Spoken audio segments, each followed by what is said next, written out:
One of the most effective methods is on-the-job training, or OJT, where less experienced employees learn from their supervisors and more experienced colleagues.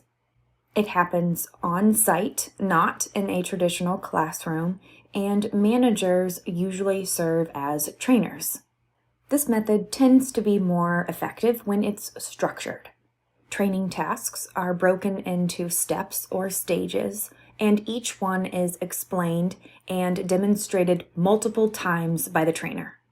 Then trainees practice each step with the help of the trainer and receive feedback about their first attempts.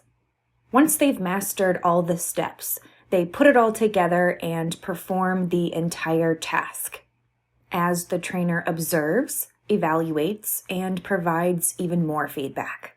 This process is continuous, and managers continue to work with employees and provide the necessary resources.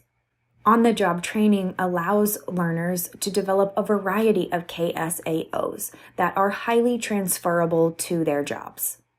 Like on-the-job training, apprenticeships provide opportunities for observation, interaction, practice, and feedback. One of the other advantages is that trainees are paid to learn, and they earn more as they learn more. Many employers will hire at least some of their trainees, and their offers are usually competitive.